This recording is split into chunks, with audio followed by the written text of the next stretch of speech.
Students, नमस्ते छात्रों। आपको 12वीं पाठ्यक्रम में पल्लवन एक भाग आया है। आप सभी को पता है पाठ्यक्रम बदल चुका है। उसमें गद्य और पद्य के बाद पल्लवन और फीचर लेखन, मय उद्घोषक, ब्लॉग लेखन और शोधपरक लेख प्रकाश उत्पन्न करने वाले जीव, इस प्रकार से जो पाठ्यक्रम में व्यवहारिक हिंदी का भाग आया है उसकी जानकारी हम लेंगे। 12वीं कक्षा की फाइनल परीक्षाएं निकट है। हिंदी के अध्यापक विद्यार्थियों को पाठ्यक्रम का पुनरावलोकन कर रही है। एक विद्यार्थियों को पूछने पर वह पल्लवन के विषय में विस्तार से समझाते हैं। पल्लवन का अर्थ है फैलाव या विस्तार। जब किसी शब्द, सूक्ति, उद्धरण, लोकोक्ति, गद्य, काव्य, पंक्ति आदि का अर्थ स्पष्ट करते हुए दृष्टांतों, उदाहरणों द्वारा उसका विस्तार किया जाता है, उसे पल्लवन कहा जाता है। विस्तार शब्द के कारण पल्लवन को निबंध नहीं समझा जाना चाहिए। निबंध और पल्लवन में अंतर होता है। जहाँ निबंध में किसी विचार को विस्तार से लिखने के लिए कल्पना, प्रतिभा और मौलिकता का सहारा लिया जाता है, वही पल्लवन में विषय का विस्तार एक निश्चित सीमा के अंतर्गत ही किया जाता है। पल्लवन की कुछ विशेषताएं हैं तो इस प्रकार है। छात्रों ध्यान से सुनिए।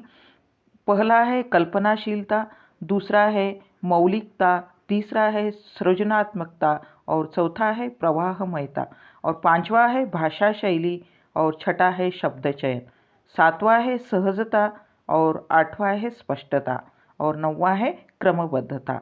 पल्लवन की दो शैलियाँ प्रचलित है। इसमें प्रथम वाक्य से ही लेखक विषय पर आ जाता है। इसमें लंबी चौड़ी भूमिका बनाने की आवश्यकता नहीं होती। प्रारंभ से ही रोचक, उत्सुकतापूर्ण श्रृंखला में बंधे वाक्य लिखे जाते हैं। कुछ विद्वान मानते हैं कि प्रारंभ के 2-3 वाक्यों में भूमिका बनानी चाहिए, फिर 10-12 वाक्यों में विषय का विस्तार करें तथा अंत में 3 वाक्यों में समाप्ति करें। पल्लवन की प्रक्रिया के निम्नलिखित सोपान हैं। सुनो छात्रों, पल्लवन के बारे में जानकारी लीजिए क्योंकि पल्लवन यह आपके नए पाठ्यक्रम में शामिल है, तो आपको अंकों के लिए ही बहुत महत्वपूर्ण है। पल्लवन की जानकारी लीजिए, पल्लवन को समझिए और पल्लवन का जो है आप घर में थोड़ी सी प्रैक्टिस कीजिए ताकि आपको एग्ज़ाम में बहुत इजी हो जाएगा। देखिए, पल्लवन की प्रक्रिया के निम्नलिखित सोपान है। विषय को भली भांति पढ़ना, उसके भाव को समझना, उस पर ध्यान केंद्रित करना, अर्थ स्पष्ट होने पर एक बार पुनः विचार करना, विषय की संक्षिप्त रूपरेखा बनाना, उसके पक्ष विपक्ष में सोचना, फिर विपक्षी तर्कों को काटने के लिए तर्कसंगत विचार एकत्रित करना, उसके बाद असंगत विचारों को हटाकर तर्कसंगत विचारों को संयोजित करना। शब्द सीमा के अनुसार सरल और स्पष्ट भाषा में पल्लवन करना, लिखित रूप को पुनः ध्यानपूर्वक पढ़ना। पल्लवन विस्तार में और सदैव अन्य पुरुष में लिखा जाता है। पल्लवन में लेखक के मनोभावों का ही विस्तार और विश्लेषण किया जाता है। और आगे जो है, जो सबसे महत्वपूर्ण है, पल्लवन के बिंदु। पल्लवन के कुछ बिंदु इस प्रकार है, उसका अध्ययन कीजिए, उसको ध्यान में रखिए। पल्लवन में सूक्ति, उक्ति, पंक्ति या काव्यांश का विस्तार किया जाता है। पल्लवन के लिए दिए गए वाक्य सामान्य अर्थ वाले नहीं होते। पल्लवन में अन्य उक्ति का विस्तार नहीं जोड़ना चाहिए। क्लिष्ट शब्दों का प्रयोग ना करें। छात्रों सुनिए, उसमें कठिन शब्दों का उपयोग ना करें, तो उसमें सरल शब्द होना जरूरी है। पल्लवन करते समय अर्थों, भावों को एक सूत्र में बांधना आवश्यक है। विस्तार प्रक्रिया अलग अलग दृष्टिकोण से प्रस्तुत करनी चाहिए। पल्लवन में भावों, विचारों को अभिव्यक्त करने का उचित क्रम हो। वाक्य छोटे छोटे हो जो अर्थ स्पष्ट करे।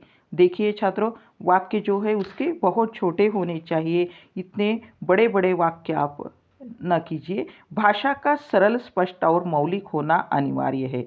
पल्लवन में आलोचना तथा टीका टिप्पणी के लिए स्थान नहीं होता। देखिए, पल्लवन का एक उदाहरण मैं यहाँ पर दे रही हूँ। तो न रहो न निराश करो मन को, यह पल्लवन का वाक्य है और आपको इसका विस्तार करना है, तो यह आपको अंकों के लिए बहुत महत्वपूर्ण है। देखिए, न रहो न निराश करो मन को, ध्यान से सुनिए, न रहो न निराश करो मन को। मनुष्य संसार का सबसे अधिक गुणवान तथा बुद्धिशील प्राणी है। वह अपने बुद्धि, कौशल्य तथा कल्पनाशीलता के बल पर एक से एक महान कार्य करता है। शांति, सद्भाव, समानता की स्थापना के लिए मनुष्य सदैव प्रयासरत रहा, क्योंकि मनुष्य विधाता की सर्वोत्कृष्ट और सर्वाधिक गुणसंपन्न कृति है। अंत उसे अपने जीवन में किसी भी परिस्थिति में निराश नहीं होना चाहिए। जीवन में सुख और दुख, लाभ और हानि, सफलता और असफलता उसी प्रकार है जैसे सिक्के दो पहलू। संसार में ऐसा कोई भी व्यक्ति नहीं है जिसने अपने पूरे जीवन में कभी असफलता का मुंह न देखा हो। हमें असफलताओं से घबराकर, हताश होकर नहीं बैठ जाना चाहिए। अगर मन ही पराजित हो गया तो वह इस धरा को स्वर्ग समान कैसे बना पाएगा। मनुष्य का विवेक उसका मनोबल ही तो है, तो उसे हर समय कर्मरत रहने की, श्रेष्ठ से श्रेष्ठतर करने की प्रेरणा दिया करता है। देखिए, यह हुआ जो न रहो न निराश करो मन को, इसका विस्तारित रूप है। इसे जान लीजिए, समझ लीजिए और आप जो है लिखना शुरू कीजिए। और दूसरा एक पल्लवन की उक्ति मैं आपको यहाँ पर देना चाहती हूँ, जिसका विस्तारित रूप देखिए।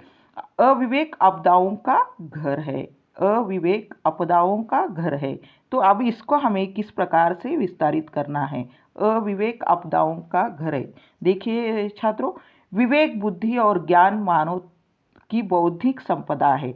मनुष्य जब कोई निर्णय लेता है तो उसे ऐसी विवेक शक्ति की आवश्यकता होती है जो उसे उचित और अनुचित के बीच का भेद बता सके। बिना अच्छी तरह विचारे किए गए कष्टदायक होते हैं। किसी भी मनुष्य की सफलता का श्रेय उसके विवेक को ही जाता है। किस समय कौन सा निर्णय लिया गया, इस पर हमारा भविष्य बहुत कुछ निर्भर करता है। हमें सोच विचार कर ही कोई कार्य करना चाहिए। बिना विचारे किया गया कार्य पश्चाताप का कारण बनता है। इसलिए हमें जो भी कहना है उस पर मनन करें, चिंतन करें। जो कुछ भी कहे उसे सोच समझकर विवेक की कसौटी पर कसकर ही कहे। अविवेकी मनुष्य मूर्खतापूर्ण कार्य करता है और अपने जीवन को आपत्तियों से भर लेता है। अगर कोई हितैषी उसे आपत्तियों से बचाते हुए उचित मार्ग पर चलने की परामर्श भी देता है तो वह हितैषी उसे परम शत्रु प्रतीत होता है। ये देखिए, यह जो उक्ति दूसरे क्रमांक की है, अविवेक आपदाओं का घर है, उसका पल्लवन मैंने यहाँ पर विस्तारित रूप से किया है, जो आप फिर से देखिए और किताब में पढ़िए, और जानकारी आपको मिलेगी। लेकिन यहाँ पर आपने जो पढ़ा है तो आपको डेफिनेटली आप एग्ज़ाम में बहुत अच्छी तरीके से लिख पाओगे। मुझे लगता है कि आप लोगों ने पल्लवन को अच्छी तरीके से समझ लिया है। तो पल्लवन की जो बिंदुएं हैं उस पर ध्यान दीजिए और एग्ज़ाम में जो है अच्छी तरीके से लिखिए। Good luck. और मेरा ये जो चैनल है उसे सब्सक्राइब कीजिए। धन्यवाद।